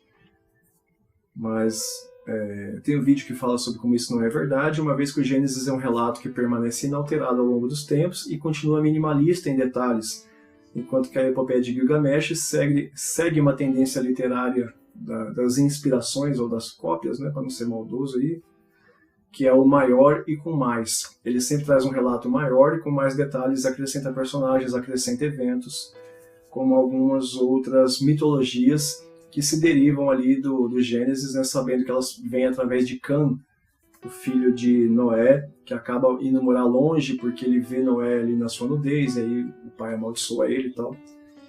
Epopeia de Gilgamesh. Continuando aqui os nossos históricos não religiosos, o grande livro dos símbolos, de Cláudio Blanc, editora Camelot. Ele vai trazer os principais símbolos da nossa cultura e os seus significados. Por exemplo, o pentagrama é dos seguidores de Pitágoras, que buscavam a perfeição e a luz, né? E não o pentagrama satânico, como se tem o entendimento. O olho de Horus, o escaravelho, que era a personificação do sol, né? O deus Ra. Você vai ter aqui o bastão de Hermes, né? Você vai ter também o bastão de Esculápio, que é o símbolo da OMS, da medicina, que é a cobra enrolada no bastão. O significado da suástica, que é um símbolo considerado nazista, mas na verdade ele é um símbolo budista, né? E aí ele é muito legal para consulta. Eu usei ele principalmente no meu vídeo Coração de Pedra, falando sobre a mitologia egípcia e o escaravelho que era colocado no peito no lugar do coração. Você vai ter sobre o Ouroboros, tá? Essa coisa toda. O grande livro dos símbolos, de Cláudio Blanc, editora Camelot. Também da editora Camelot, de Cláudio Blanc também, o grande livro da mitologia egípcia. Ele é um almanaque, uma enciclopédia, um manual sobre as divindades egípcias, né, como Anuket, como Apep, né, a deusa serpente, que ela lutava com Ra, que ela queria devorar o sol, a deusa Apis, Atom, enfim. Você vai ter as divindades aqui todas em ordem, né? As cosmogonias, o panteão egípcio, como era a crença na vida além túmulo. Então, vale muito a pena para quem gosta de história egípcia. Eu uso ele também no livro Coração de Pedra, no vídeo Coração de Pedra, para explicar sobre os deuses, né? Sobre Anubis, sobre Maat, sobre Amit. Continuando aqui a nossa liquidação da editora Camelot. Esse aqui é de Walter Fernandes, não é de Cláudio Blanc. Segredos do Império Romano. Esse aqui, cara, ele é muito bacana, porque ele vai trazer essa questão essa transição de república para império, o porquê começaram a perseguir os cristãos, essa questão de um imperador, né, que era Pontífice Máximo, que depois passou a ser o Papa, o Dias Lústricos, que era o 8º dia de nascido, que a criança era colocada no saguão ali, antes dos aposentos do imperador, o imperador vê se adotava a criança ou não, razão pela qual Paulo vai dizer que nós somos filhos de Deus por adoção, porque nós, mesmo que geneticamente não fomos gerados, fomos escolhidos para sermos chamados de filhos. Então, de Walter Fernandes, Segredos do Império Romano, da editora Camelot. Para a gente terminar com a editora Camelot, o grande livro da mitologia celta e nórdica, de Cláudio Blanc, editora Camelot. Ele vai trazer aqui justamente a mitologia sobre Odin, sobre Thor, Asgard, Loki, Yggdrasil, a Árvore da Vida, Jormungandr, a Serpente do Mundo. Eu uso ela no vídeo que eu falo sobre... Eu analiso aquele teólogo do TikTok que fala que Eva transou com a cobra, que na verdade era o diabo, e as árvores são pontos de energia. Eu falo como que isso é uma inspiração da mitologia celta, sobre as árvores como pontos de energia e tal. E falo aqui também no livro, no vídeo que eu fiz sobre serpentes, eu falo sobre a Jormungandr, né, a serpente engolidora de mundo, que ficava ali em volta da Árvore da Vida, filha de Loki, deus da enganação, da trapaça. E usei para algumas outras situações também, muito interessante. Grande livro da mitologia celta e nórdica, de Cláudio Blanc, editora Camelot. Terminando a editora Camelot, agora vamos para um outro livro. Esse aqui é muito legal. traduzido por Wallis Budge. Ele não é de autoria de Wallis Budge, ele é traduzido porque ele é uma sequência de pergaminhos encontrados. O livro egípcio dos mortos, ele traz os pergaminhos do escriba Ani. Eu uso esse livro principalmente no vídeo sobre coração de pedra, quando eu explico a crença do pós-morte, de por que eles tiravam o coração do corpo e colocavam um escaravelho no lugar, a questão do coração de pedra. Essa cultura de que os órgãos eram preservados quando você ia fazer a mumificação e somente o coração ficava no corpo, porque eles acreditavam que esse coração ele era um testamento da pessoa quando viva, para no pós-morte levar para Anubis, e Anubis ali então pesar o coração na balança para ver se a pessoa era digna do descanso ou não. Tá? Então esse grande livro egípcio dos mortos, ele é simplesmente a tradução e a explicação dos papiros encontrados, né, do escriba Ani, contando, né, como que era esse processo de todo o pós-morte, passando pelas salas até chegar no julgamento e a pesagem da balança. Traduzido por Wallis Budge, a editora é a editora Pé da Letra. Muito bom, tá? Um acabamento em verniz com alto relevo, lindíssimo. Os papiros bem ilustrados, a impressão é muito boa. Deixa eu pegar um aqui que esteja de um tamanho grande. Aqui. A impressão dos papiros é muito boa, tá? Preservando aquela tonalidade mesmo do papiro, meio amarelado e tal. Mas dá para você ver as ilustrações bem bacaninha mesmo. Esse aqui também é muito bom. O Código de Hammurabi, né? Hammurabi era um legislador babilônico, né? Foi o primeiro governante de uma comunidade, de uma sociedade, que pensou nessa necessidade de fazer um conjunto de regras para que o povo vivesse ali com o mínimo de civilidade, né? E convivesse uns com os outros. Da editora La Fonte, de Claude Herman Walter Jones, com a adaptação de Ciro Mioranza. Ele traz o contexto histórico, a explicação histórica sobre quem era Hammurabi, o porquê desse conjunto de códigos, e traz então todos os códigos que estavam ali gravados, né, em escrita cuneiforme, cunhada na pedra chamada de a Estela de Suzã.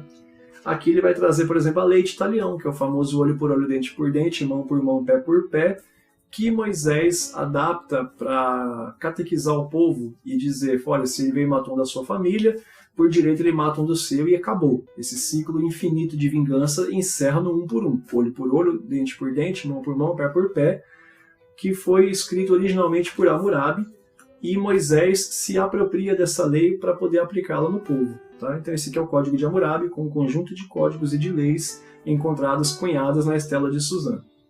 Agora, esses livros aqui, eles são, é o que eu falei, gramática, científica, não histórico. Por exemplo, tem um que eu uso aqui, que é muito interessante, que é o Léxico do Novo Testamento. Para você que está aprendendo aí gramática, quer entender o grego, o uso das letras, por que a letra O é escrita uma hora que parece um W, depois a letra O é escrita como uma bolinha cortada, em que situações se usa, né? Eu acabei de falar aqui, ó, letra O, e aqui pode ser letra O em alguns casos também. Tá? Extremamente interessante. Então, é um léxico do Novo Testamento, editora Vida Nova, de Wilbur Gingrich e Friedrich Dunker. Isso aqui é para quando você está estudando grego, né? A construção das palavras, como é que você organiza as sentenças. Sempre tenha um léxico para você poder entender as aplicações e usos gramaticais, tá? A questão de plural, de singular. Esse outro aqui é muito interessante, que é o Jesus Histórico. O prefácio dele é de N.T. Wright, os editores é Darrell Bock e Ed Komosewski, da editora Thomas Nelson Brasil. O Jesus Histórico, ele vai trazer pontos de vista de acadêmicos e pesquisadores e cientistas de várias áreas diferentes para tentar comprovar ou refutar a historicidade de Jesus como tendo existido e vivido entre nós. E os argumentos aqui são excelentes, tanto que tentam comprovar quanto que tentam refutar. E nos que tentam refutar, você vê como faz sentido e você vê como é importante você ter uma fé bem fundamentada para que você não se baseie simplesmente no eu acredito porque alguém disse. Tem que ter uma fundamentação para você contestar, por exemplo, as pessoas com bons argumentos para tentar dizer que Jesus não existiu. Mas aqui você tem os dois lados, os que tentam comprovar e os que tentam refutar, e as provas históricas, os documentos e os achados arqueológicos, todos nesse livro aqui. Muito bom, tá? Super recomendo. Esse daqui agora eu estou usando para uma série que na verdade eu só fiz o primeiro episódio, mas está em desenvolvimento porque eu estou focado em algumas outras coisas ao mesmo tempo. Mas de R.H. Charles, da editora... Eu já falei ela aqui, esqueci o nome. O nome da editora, gente, editora Ebenezer. Vida após a morte, no judaísmo e no cristianismo. Ela vai abordar a escatologia do indivíduo, né, o que acontece após a morte e o que acontece após o fim de todas as coisas.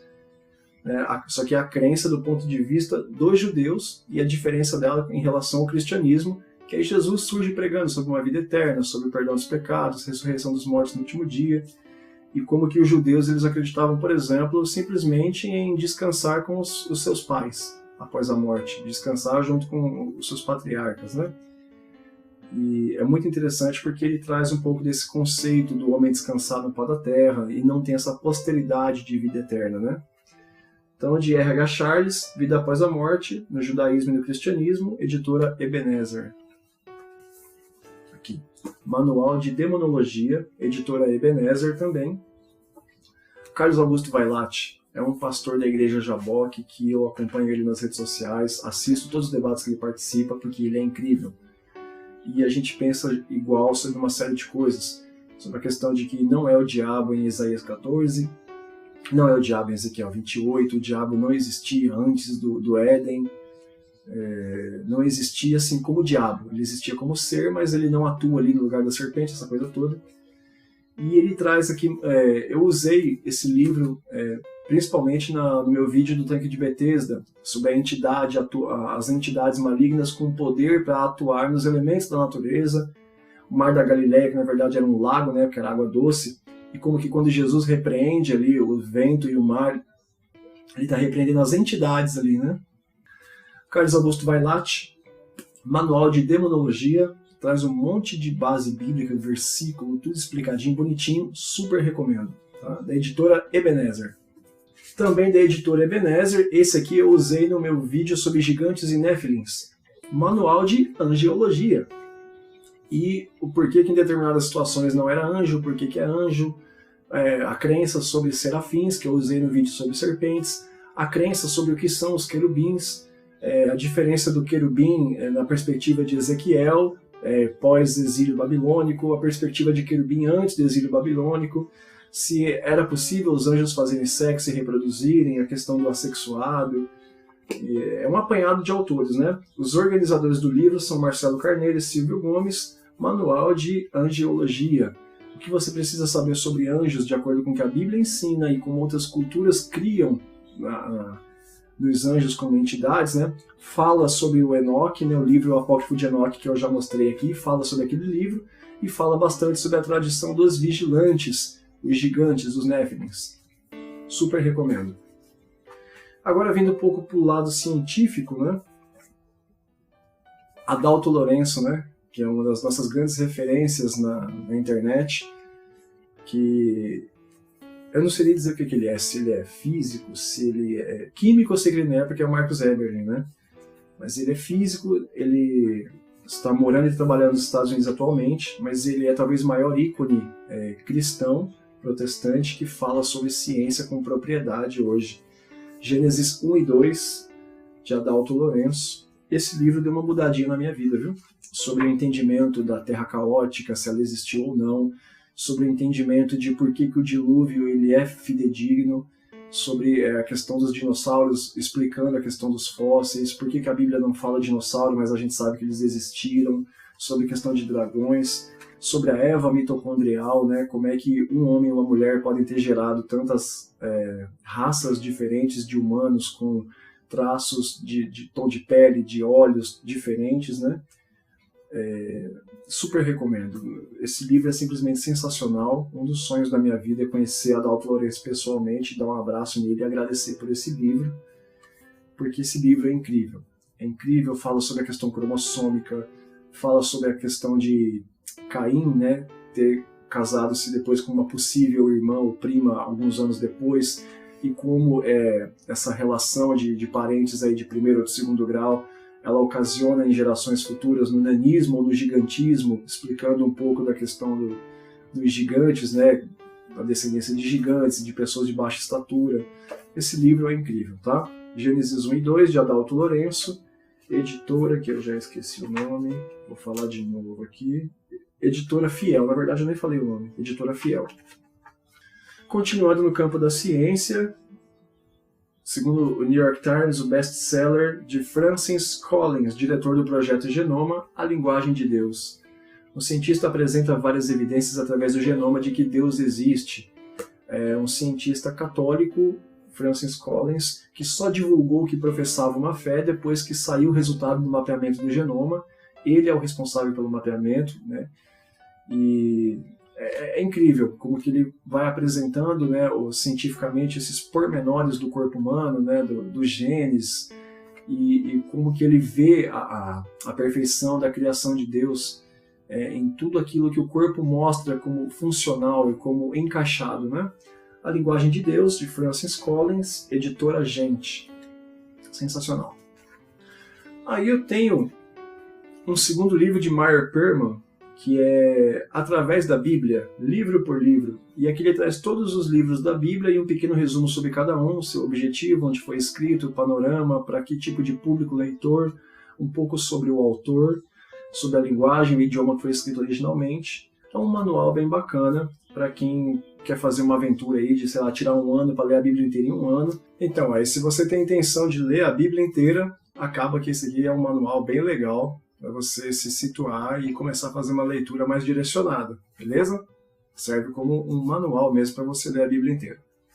Eu tive uma categoria só de livros apocalípticos, né? Mas esse aqui ele é um guia, um manual, um almanaque. Eu já mencionei muito ele. É o Guia Profético para o Fim dos Tempos, de Timothy Paul Jones, da CPAD.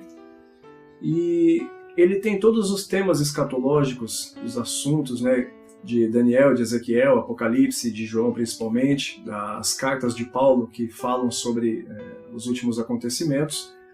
E por que esse livro aqui é talvez o melhor livro que eu tenha sobre Apocalipse?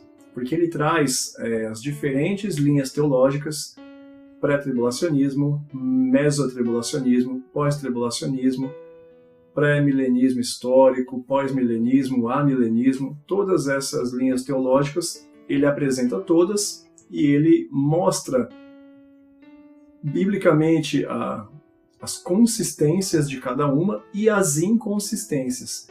Então ele não chega e fala para você, olha, a igreja vai passar pela tribulação porque biblicamente isso é correto. Olha, a igreja não vai passar pela tribulação porque biblicamente isso não é correto. Ele chega e fala, uma linha teológica pensa que vai, por essa razão. Tem esse problema.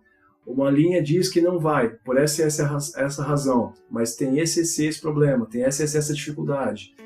Ele apresenta as diferentes formas, te explica como entender cada uma delas, os versículos que dão sustentação, os textos com interpretação que acabam sendo ali meio que perigosos no afirmar, e deixa por sua conta para você entender o que você quiser. Então vale super a pena você ter isso aqui se você estuda escatologia. Guia Profético para o Fim dos Tempos, Timothy Paul Jones, pela editora CPAD, a Casa Publicadora das Assembleias de Deus. Fugir um pouco, a gente vai voltar em gramática, né? Eu falei sobre gramática do grego, quando eu falei do léxico do Novo Testamento, e gramática hebraica. Como ler o Antigo Testamento na língua original, de Gordon Chau, da CPAD também. E ele vai trazer justamente a parte gramatical, essa questão de... eu uso muito nos meus vídeos, por exemplo, a explicação das raízes de palavras hebraicas, onde as palavras, os radicais são predominantemente consoantes, né? E a palavra vai ter uma variação de acordo com as vogais que você insere dentro dessas raízes. Por exemplo, você vai ter... Eu já dei um exemplo de Batseba ou Beersheba. O B e o V acabam tendo o mesmo som, e aí você pode ter Batseba, Bet-Saba, ou Beersheba, Barsheba. A maneira como você muda as vogais, ela influencia no significado e na fonética. mas a raiz das palavras permanece intacta devido ao radical da palavra ser constituído por consoantes, né? Por exemplo, o Bereshit ou Bareshit. O Bereshit fala no princípio, no que diz respeito a uma unidade de tempo. O Bareshit fala do princípio com que diz respeito a uma pessoa propriamente dita. Razão pela qual provavelmente João fala que Jesus no princípio era o verbo. Então Jesus ele era o tempo, ele era a pessoa, né? E aí vai ter a questão das consoantes com os pontinhos embaixo, a escrita com pontinho, sem pontinho, regras gramaticais para construção de sentenças, né? Tem essa questão de a gente entender que, como uma língua oriental, o hebraico ele sempre é ao contrário, né? A gente lê ele daqui para cá, né? Igual você lê mangá, por exemplo, né? Você lê ao contrário, você não lê na leitura ocidental, que é a nossa, onde você lê da sua esquerda para a sua direita. No caso, você na tela, né? Você não lê daqui para cá, você lê de cá para cá. Então é um livro de gramática hebraica propriamente dita. Eu uso bastante o hebraico nos meus vídeos porque eu dou muita atenção aos escritos originais, principalmente vindos ali do Pentateuco, tá? Então, gramática hebraica de Gordon Chao, da CPAD. Eu falei dele logo no começo, James Kugel, né, um dos comentaristas da Torá, aquela que eu mostrei em capa de couro e tal, e aqui um dos livros dele, né? Como ler a Bíblia, How to Read the Bible, né, um guia para a escritura ontem e hoje, volume 1, editora Polo do Livro, de James L. Kugel, um dos comentaristas da Torá. Ele vai trazer informações aqui sobre a questão de Esaú e Jacó, de Caim e Abel, da serpente do Éden, se era um animal, se era uma entidade. Ele traz os comentários baseados no estudo dele da língua hebraica e do conhecimento que ele teve da região, dos povos e dos costumes. É muito enriquecedor. Ele tem um livro que eu não achei em português ainda, eu achei alguns PDFs, mas estão incompletos em inglês, que chama-se Traditions of the Bible, onde ele fala, por exemplo, de alguns comentários de Flávio Josefo e outros historiadores da cultura hebraica sobre algumas alterações ou algumas divergências nos escritos da Torá.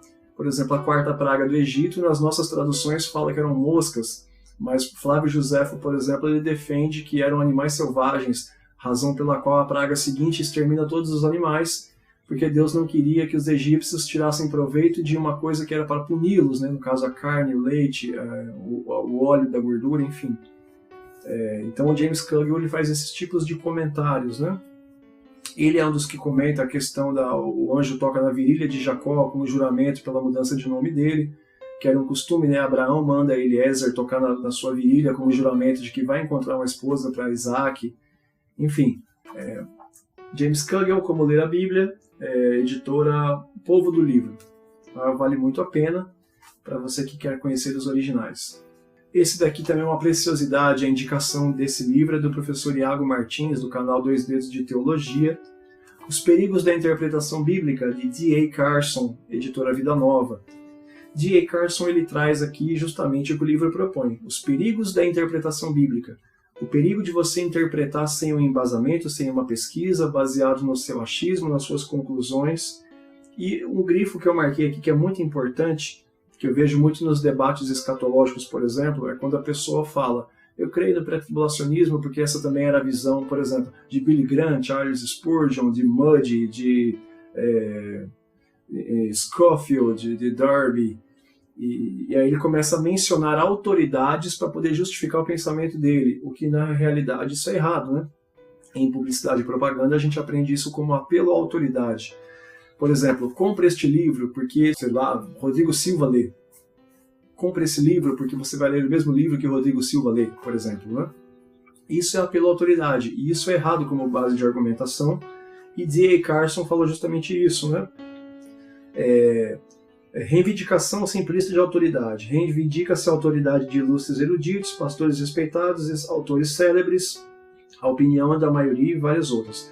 A falácia consiste na crença de que recorrer à autoridade de outros justifica determinada interpretação de um texto. Então aqui ele está dizendo que isso é perigoso. Não é porque alguém muito renomado disse que é uma verdade que aquilo de fato é. Eu sempre uso uma frase em alguns dos meus vídeos que fala assim: uma bobagem não se torna sabedoria porque foi um acadêmico que disse, e uma bobagem não se torna sagrada porque foi um religioso que disse. Ela ainda é uma bobagem. Tá? Então, esse livro de D.A. Carson, ele traz uma série de alertas. Eu peguei uma fonte só sobre esse assunto e ela pensa assim, então isso representa a maioria. Não, isso é perigosíssimo. Tá? E D.A. Carson faz esse alerta nesse livro, Os Perigos da Interpretação Bíblica, da editora Vida Nova. E eu deixei por último esse aqui, que eu uso ele principalmente para melhorar a minha argumentação. Esse aqui muita gente conhece, muita gente usa. 38 Estratégias, a Arte de Ter Razão, de Arthur Schopenhauer. Ele traz 38 estratégias de como ganhar qualquer debate e sempre ter razão no assunto. Muitas dessas regras aqui acaba que eu não concordo, como ele fala alguma coisa como, por exemplo, você antecipar uma argumentação com uma postação de voz um pouco mais alta e firme para intimidação do debatente, enfim. Tá? Mas é um livro legal para quem participa de debate, para quem está na faculdade, de repente vive sendo questionado pela sua fé e quer se defender melhor, enfim, tá? Só para nível de curiosidade. Arthur Schopenhauer, A Arte de Ter Razão, 38 Estratégias, da editora, da linha Vozes do Bolso. Pessoal, então é isso, espero que vocês tenham gostado, é um vídeo diferente, é um vídeo longo, tá? Mas eu acho que em cada sessão aí, você pode ir na timeline, em cada sessão você se situa daquilo que te interessa mais. Espero que alguma coisa te ajude, espero que você não se escandalize, a Bíblia por si só é suficiente, mas para um bom estudo e uma boa pesquisa, principalmente para não passar vergonha, para aqueles que são de fora da fé, é importante você estudar o contexto geral. Tá? Estude os idiomas dos originais, dos autores, e seja um melhor argumentador, porque tudo isso na verdade vai fortalecer a sua fé. Ok? Obrigado a você que ficou até aqui. Se você não é inscrito, se inscreva. Se você já é inscrito, muito obrigado. Clica no like, compartilha se você gostou. E espero te ver aqui no próximo vídeo. Que Deus abençoe você, sua casa e sua família, em nome de Jesus.